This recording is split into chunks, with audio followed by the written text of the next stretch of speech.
Mohamed Dioudi vient d'être élu CEO de l'année le mois dernier à Genève lors de l'Africa CEO Forum. Ce Tanzanien pèse près de 2 milliards de dollars. Industrie, téléphonie, textile, il est présent dans tous les domaines et dirige 30 usines dans le pays.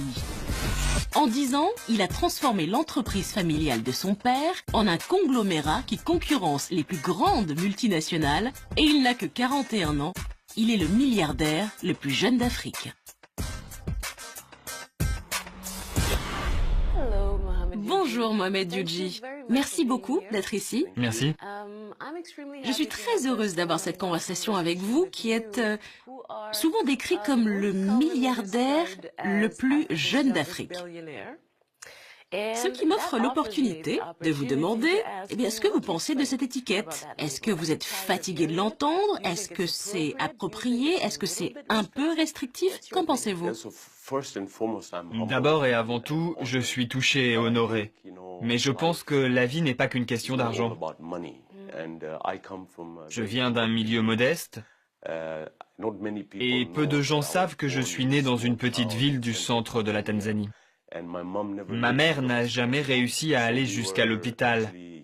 Elle m'a donné la vie avec une sage-femme et un docteur à la maison. Enfin, je suis né, mais j'avais le cordon ombilical enroulé autour du cou, et à cette époque, il n'y avait pas d'échographie. Alors pour moi, vous savez, cette étiquette de milliardaire, je pense que le plus important, c'est ce que l'on fait avec l'argent, plutôt que l'argent pour l'argent. Je sais que c'est une question difficile. Si vous deviez vous définir d'un mot, un mot qui vous convienne vraiment, qui vous décrive vraiment, que diriez-vous? Ce serait plutôt philanthrope. Peut-être le plus jeune philanthrope. Et ça, c'est une définition qui vous convient mieux. Oui, je pense. Vous êtes le PDG de Mattel, c'est un conglomérat avec des branches dans de nombreux domaines. Et votre marque de fabrique, si je puis dire, c'est une sorte de confrontation directe avec les plus grandes multinationales du monde, comme Coca-Cola, par exemple. Face à cette marque, vous avez développé le mot cola. Alors, je suis curieuse de savoir comment vous avez développé cette stratégie. Quand on regarde l'Afrique, et particulièrement le PIB, le revenu par habitant est assez faible. Les gens ont besoin de produits de bonne qualité à bas coût. Moi, je me présente sur le marché avec des produits de qualité égale, mais à prix inférieur. Nous sommes en compétition avec Coca et Pepsi, et de la même façon, je suis en concurrence avec Unilever et Procter & Gamble. Nous avons même réussi à les dépasser avec l'huile, les savons et les détergents. Quelle est l'idée? La priorité pour vous, c'est le prix ou la qualité, ou les deux?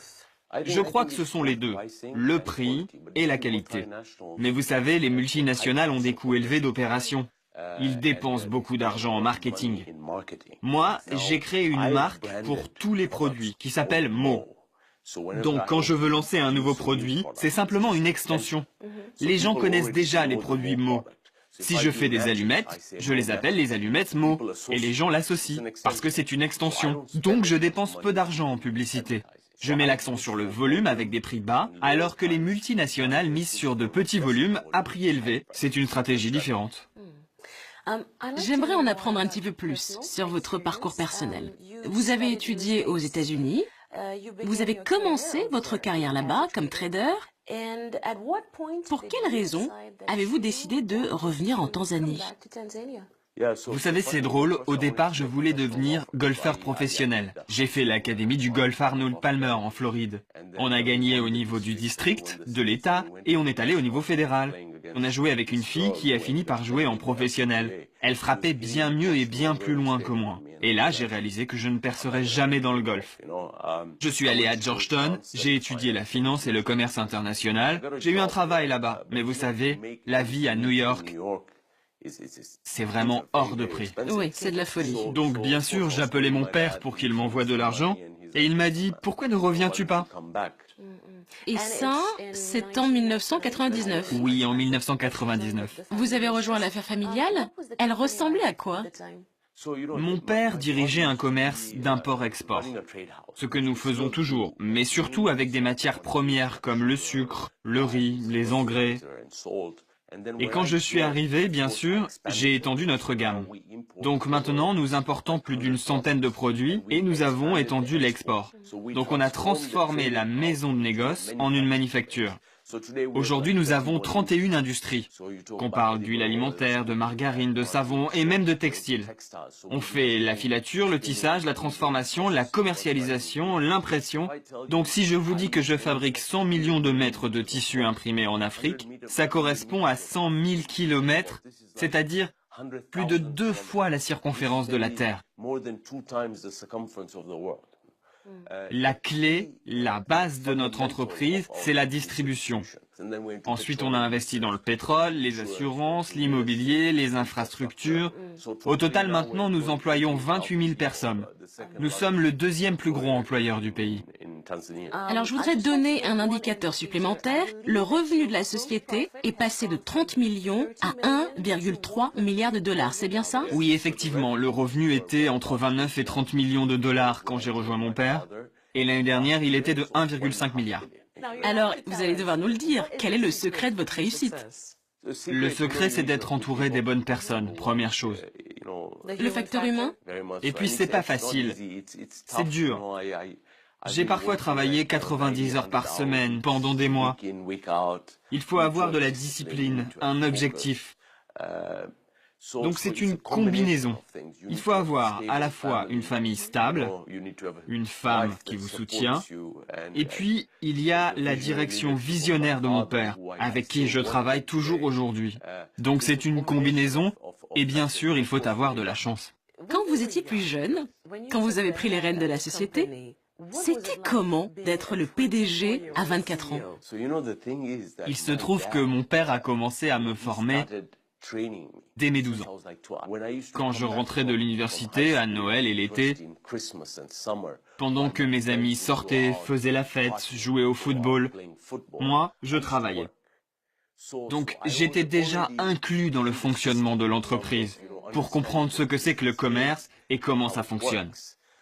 Mais évidemment, ce n'est pas facile d'être le fils du patron parce que tout le monde pense que vous êtes là simplement pour cette raison. Alors il faut gagner le respect et leur montrer que vous apportez de la valeur et bien sûr les respecter aussi. Et quelles sont les valeurs que votre père vous ont inculquées? Vous l'avez dit, il a été un mentor pour vous dès votre plus jeune âge. Qu'est-ce que vous gardez de son enseignement?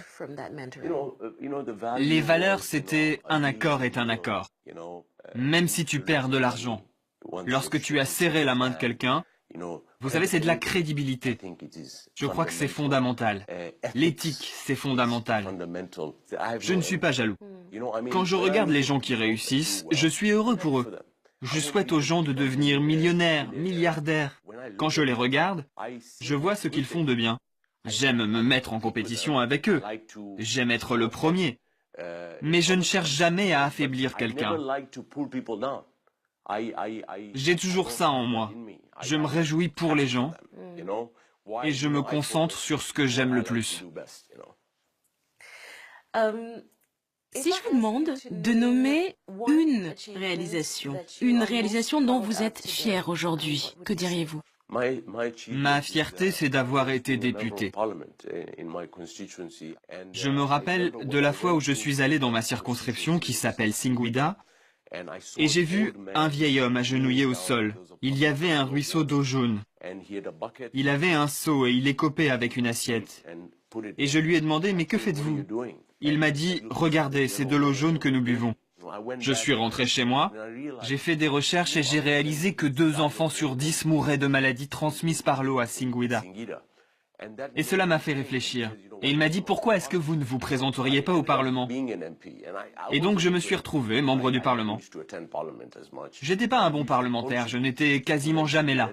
Je n'ai pas contribué parce que j'étais un entrepreneur et il y avait un conflit d'intérêts. Mais nous avons fait passer le taux d'accès à l'eau de 23 à 84% en dépensant des millions de dollars dans la santé et l'éducation. Donc ma fierté, c'est d'avoir touché du doigt et amélioré la vie de ces pauvres gens. Vous avez signé un engagement, le Giving Pledge. C'est une initiative lancée par 2 milliardaires américains, Bill Gates et Warren Buffett. L'idée, c'est de faire don de la moitié de sa fortune à des œuvres caritatives. Qu'est-ce qui vous a motivé à vous engager? Vous savez, parfois vous êtes assis dans un avion ou dans un hôtel, derrière des bureaux, et vous ne réalisez plus ce qu'il se passe autour de vous. Moi, j'ai vu et senti, et j'ai pensé que c'était une initiative fantastique. Dans l'Afrique rurale, par exemple, si vous voulez créer un programme de nutrition à l'école primaire, vous allez améliorer les résultats dans l'éducation de 23%. Donc la philanthropie est vraiment compliquée. Il faut l'étudier de façon intelligente, comme pour une entreprise. Optimisez l'argent que vous y dépensez. Et pour ça, il faut du temps. Cela donne les meilleurs résultats, pas pour vous, mais pour la société. Une dernière chose. J'aimerais que vous adressiez un message personnel et je pense particulièrement à nos plus jeunes téléspectateurs. Alors ça peut être un mot d'encouragement, des conseils, ce que vous voulez. La caméra est juste là. Mon conseil à la jeunesse de ce continent, c'est que la réussite, c'est un processus qui se construit étape par étape. Il n'y a pas d'ascenseur, il n'y a pas d'escalator. Tu dois monter les marches, pas à pas, mon ami. Tu dois être discipliné, travailler dur. Alors, bonne chance. Belle parole. Mohamed Eugene, merci beaucoup. Merci beaucoup. Merci pour votre temps et d'avoir accepté notre invitation. Et merci d'avoir fait autant de recherches sur moi.